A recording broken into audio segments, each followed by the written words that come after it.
It's a Newswatch. Have you noticed how journalists on the left, when they call for more diversity, don't actually mean the diversity that counts, not diversity of opinion. They just want a brown person to say exactly what their white bosses want. And I'll give you an example. Now, the ABC doesn't have a single Conservative anywhere presenting a prominent current affairs or news show, not one in a country that keeps voting in Liberal governments. It's amazing. The only diversity the ABC chairman, Ita Buttrose, and the managers say they want from their staff is different skin colours.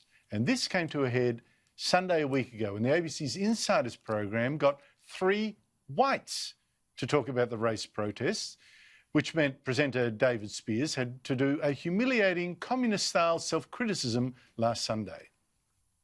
We received plenty of valid criticism for failing to include an Indigenous journalist on last week's show as we discussed the Black Lives Matter movement.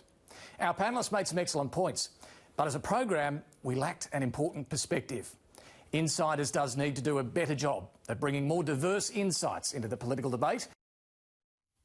Come back to Sky, David. It's not a snake pit like that ABC. Anyway, Speers got on an ABC journalist then who identifies as Aboriginal, very useful then, and claims to know, she does, what it's like to be discriminated against, like no white person ever could. It's not good enough anymore, particularly at this moment, but I would say any week, to have a panel of white people speaking about issues when there is very little lived experience of discrimination and racism on that panel. But here's the curious thing. With all her supposed suffering from racism, this ABC journalist, Bridget Brennan, said exactly the same standards suffer the left that the 3 white journalists said the week before. See for yourself. Here's Brennan last Sunday.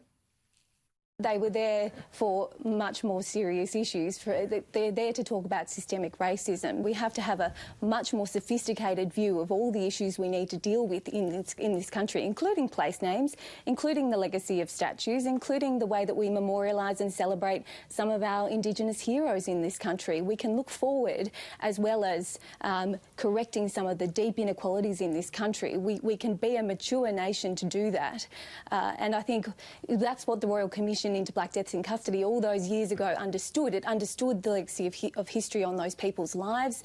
It understood the role of the media, the role of systemic racism in healthcare and education. So we need to look at all of these issues. You cannot deal with the gross and obscene over-incarceration of our people if you don't speak about the legacy of history.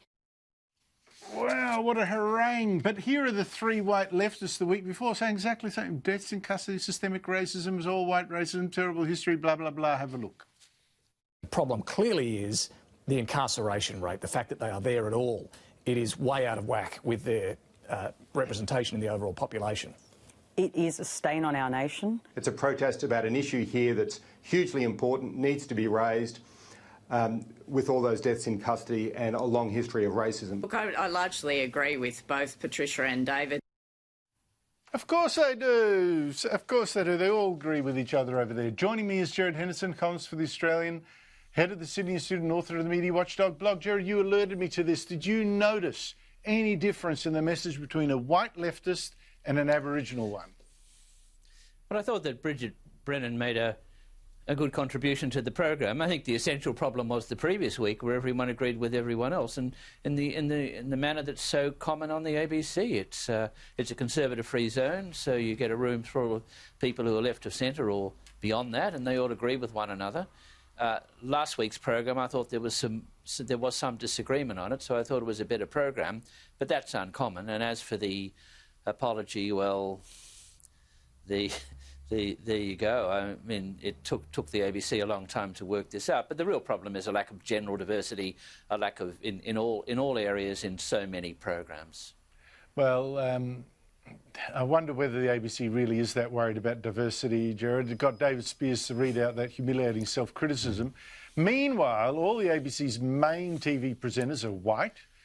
All its main radio presenters are white. All its top managers are white, and all its board members are white. So why is David Speers, the poor schmuck, having to carry the can for all these whites? Well, I got one of our casuals in the office to put that photo selection together today, and I must say he told me there was a lot of competition.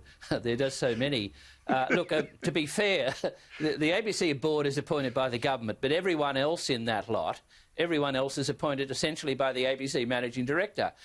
The ABC is incredibly white while it lectures on political diversity. I mean, come the cricket season... Brilliant, it's brilliant. Hang on, come the cricket season, if there's a red ball text match, you could line up the ABC staff behind the bowler with the red ball and it would act as a sight screen. It's so white.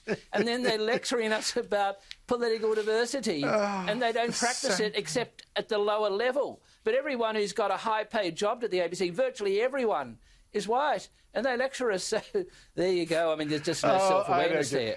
But listen, it's funny. Journalists of The Age newspaper in Melbourne also demanded more diversity, but not of thought. They complained that The Age, which is the most left-wing daily paper in the country, hasn't employed an on-staff Conservative columnist for at least a decade. They complained that it's only had one Indigenous reporter in its 166-year history. Every editor in The Age's history has been white, as has every current foreign correspondent. Gerard, the one thing missing from this petition that I didn't see was a list of white journalists of the 70 that signed it, volunteering to give up their job to an Aboriginal. It seems to me they want to demand more of others than they're prepared to give up themselves.